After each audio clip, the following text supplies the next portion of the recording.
47 லட்சம் ஏக்கர் நிலம் வந்துட்டு இவரோட கண்ட்ரோல்ல இருக்கு.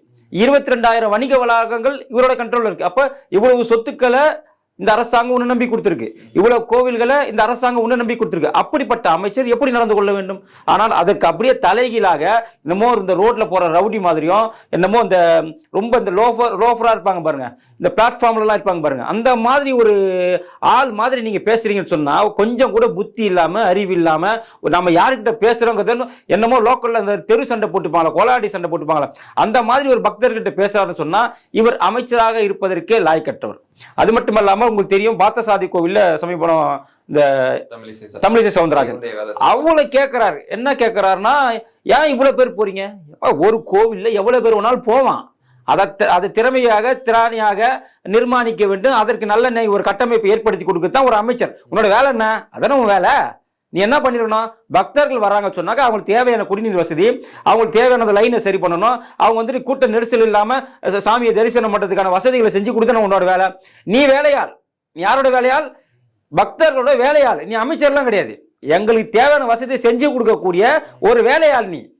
நாங்க எங்களுக்கு அங்க கக்கூசு சரியா, நீ கக்கூசை சரி பண்ணி கொடுக்கணும். எங்களுக்கு பாத்ரூம் சரினா பாத்ரூம் சரி பண்ணி கொடுக்கணும். எங்களுக்கு கியூல வசதி இல்லைனா கியூவை சரி பண்ணி கொடுக்கணும். எங்களுக்கு உள்ள காத்து வசதி வரல, காத்து வசதியை செஞ்சு கொடுக்கணும். பக்தர்களுக்கு என்னென்ன வசதி வேணுமோ, குடிநீர் வசதி குடிநீர் வசதியை செஞ்சு கொடுக்கணும். இதுதான் உன்னோட வேலை.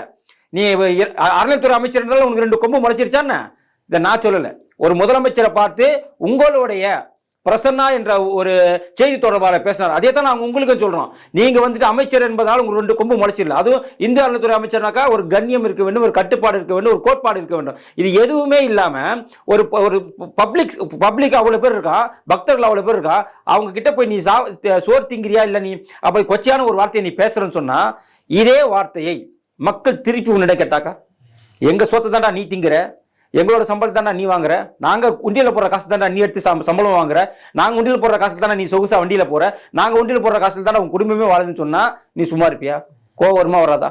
ஏற்கனவே உன்னை காரி துப்பி அனுப்பிட்டாங்க. யாரு?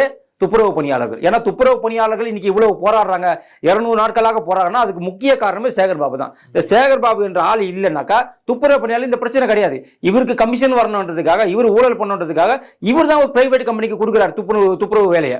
அப்போ முழுக்க முழுக்க அந்த துப்புரவு பணியாளர்களுடைய இவ்வளவு இன்னல்களுக்கு காரணம் இந்த சேகர் பாபு. அப்படி என்ன சேகர் பாபு கிட்ட முக்கியத்துவம் இருக்கு கருணாநிதி ஸ்டாலின் அவர்கள் வச்சிருக்கிறான்னு கேட்டா ஒண்ணுமே கிடையாது. துர்காமா போகும்போது கதவை திறந்து விடணும், துர்காமா கிளம்பினோடனே கதவை மூடணும், துர்காமா போகும்போது பின்னாடியே வந்துட்டு அர்ச்சனை தட்டை எடுத்துட்டு போகணும், அந்த செருப்பு எடுத்து அவங்களுக்கு கொடுக்கணும். இந்த வேலையை தான் அவர் செய்யறாரு. இந்த வேலைக்காகத்தான் அவருக்கு இந்த அறநிலைத்துறை அமைச்சர் கொடுத்துருக்காங்க. அப்படிப்பட்ட ஒரு அரசாங்கம் தான் இந்த அரசாங்கம், அப்படிப்பட்ட முதலமைச்சர் தான் முதலமைச்சர்.